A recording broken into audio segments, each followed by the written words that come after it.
स्वागत है इस नए एक्सप्लेनर में। आज हम साल 2310 की उस रोंगटे खड़े कर देने वाली सर्वाइवल कहानी के बीचों बीच गोता लगाने वाले हैं, जहां हमारे फंसे हुए वैज्ञानिक डॉक्टर जॉन और डॉक्टर ओलिविया एक बेहद खूंखार और अनजान ग्रह पर अपनी जान बचाने की जंग लड़ रहे हैं। सोचिए, उनके साथी की जान जा चुकी है, स्पेसक्राफ्ट पूरी तरह कबाड़ बन चुका है, हालात सच में बद से बदतर हैं। अब सबसे बड़ा सवाल ये है कि भाई एक ऐसे ग्रह पर जिंदा कैसे रहा जाए जहां इंसान खुद फूड चेन में सबसे नीचे हो। एक साथी को खोने और टूटे हुए स्पेसक्राफ्ट के साथ हार मानना तो कोई ऑप्शन है ही नहीं। जिंदा रहने के लिए एक बेहद हताश कर देने वाली लेकिन एकदम सटीक रणनीति की जरूरत है। सेक्शन 1, अस्तित्व की कीमत। अपना भविष्य सुरक्षित करने के लिए उन्हें वहां के स्थानीय आदिम कबीले के साथ एक बेहद खतरनाक सौदा करना ही पड़ता है, और बस यहीं से शुरू होता है सर्वाइवल का ये असली खेल। जरा इस बात पर गौर कीजिए कि कबीले का व्यवहार कितना सतर्क है। ये आदिमानव महिलाएं अंतरिक्ष यात्रियों के खाने को बच्चों को देने से पहले बहुत सावधानी से सूंघती और चखती हैं। ये एक बहुत ही खूबसूरत डिटेल है जो दो बिल्कुल अलग दुनियाओं के बीच पनप रहे उस नाजुक से भरोसे को दिखाती है। मतलब पहले खुद पर परखो, फिर बच्चों को दो। तो यहाँ सबसे अहम बात यह है कि जॉन और ओलिविया वहां कोई मेहमान बन के नहीं बैठे हैं। मिट्टी पर भालों और जालों के चित्र बनाकर वो सक्रिय रूप से इंसानी दिमाग और कुशलता का सौदा कर रहे हैं, ताकि उन्हें जीने का एक मौका मिल सके। असल में वे कबीले को उन्नत औजार बनाना और लचीली लकड़ी से मजबूत हथियार बनाना सिखा रहे हैं, जिसके बदले उन्हें सुरक्षा और जरूरी खाना मिल सके।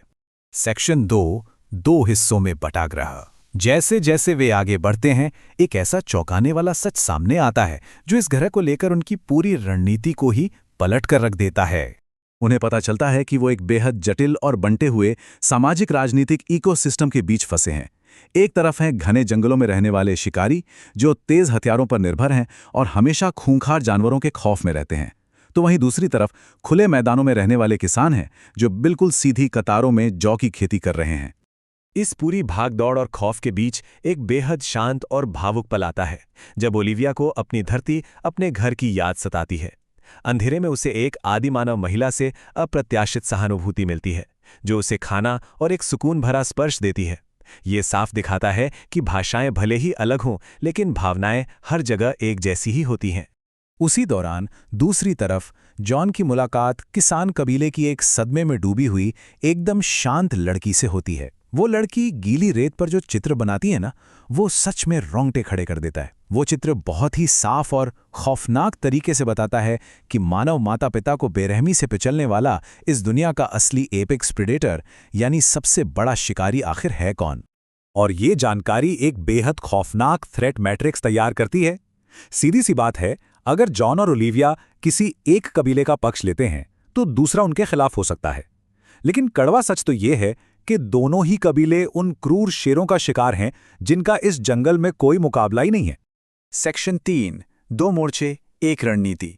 अब इस ग्रह का संतुलन बनाए रखने और अपने स्पेसक्राफ्ट के पुर्जे वापस पाने के लिए ये वैज्ञानिक एक बहुत बड़ा और जोखिम भरा फैसला लेते हैं, अलग अलग होने का। ये एक खतरनाक बंटवारा है। तय होता है कि जॉन किसानों के साथ रहकर शेरों से बचने के उनके तरीके समझेगा, जबकि ओलिविया जंगल में शिकारियों को ट्रेनिंग देने के लिए वहीं रुकेगी। मजबूरी में ही सही, लेकिन ये रणनीति इन वैज्ञानिकों को अनजाने में ही एक नई सभ्यता का निर्माता बना देती है। अब उन्हें दो बिल्कुल अलग अलग मोर्चों पर जंग लड़नी है। ओलिविया क्या करती है? वो मिट्टी पर नक्शे बनाकर शिकारियों की मानसिकता को ही पूरी तरह बदल डालती है। वो उन्हें क्रूर और अंधी ताकत का इस्तेमाल करने के बजाय रणनीति बनाना सिखाती है, जैसे सीधे टकराव से बचना, ऊंचाई पर सुरक्षा के लिए पेड़ की शाखाओं का इस्तेमाल करना और सुरक्षित खाने के लिए छोटे शिकार पर ध्यान देना।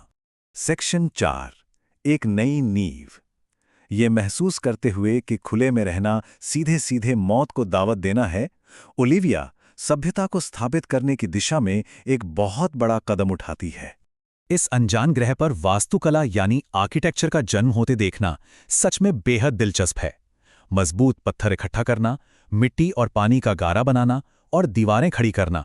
थके हुए शिकारी एक साथ मिलकर खूंखार जानवरों से बचने के लिए पत्थरों और मिट्टी से अपना सबसे पहला सुरक्षित आश्रय बना रहे हैं। ये सिर्फ एक दीवार नहीं है, ये भविष्य की नींव है। और कमाल की बात देखिए, उधर जंगल के दूसरी पार जॉन बिल्कुल इसी सुरक्षित घर के कंसेप्ट का इस्तेमाल उस अनाथ लड़की से बात करने के लिए कर रहा है। वो मिट्टी पर चित्र बनाकर उसे ये समझाता है कि अब वो अकेली नहीं है और एक सुरक्षित घर बनाना मुमकिन है। सेक्शन 5 जंगल का कानून। ये इतनी सावधानी से बनाई गई रणनीति अचानक एक बहुत बड़ी परीक्षा से गुजरती है, जब प्रकृति एक बार फिर अपना सबसे क्रूर रूप दिखाती है। जरा इस बेचैनी को महसूस कीजिए। जॉन खेतों से वापस नहीं आया है और लीडर का विश्वास जीतने के लिए ओलिविया को अगली सुबह अकेले ही शिकार दल का नेतृत्व करना है। एक तरफ पूरी रणनीतिक योजना है और दूसरी तरफ एक और साथी को खोने का खौफनाक डर। पूरी की पूरी योजना दांव पर लग चुकी है। चिलचिलाती धूप में थके हारे शिकारी एक शांत झरने के पास पहुंचते हैं, जहां एक हिरण अपने बच्चों के साथ शांति से घास चर रही है। यहां आकर कहानी का नैरेटिव एकदम धीमा हो जाता है।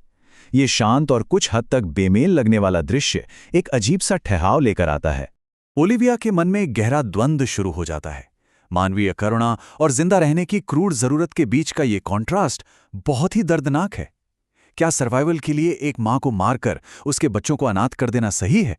क्या जिंदा रहने की यही कीमत है? लेकिन इससे पहले कि वो कोई फैसला ले पाती, हालात पूरी तरह से पलट जाते हैं। घनी झाड़ियों में अचानक हुई एक हलचल उस सन्नाटे को एक भयानक खतरे में बदल देती है।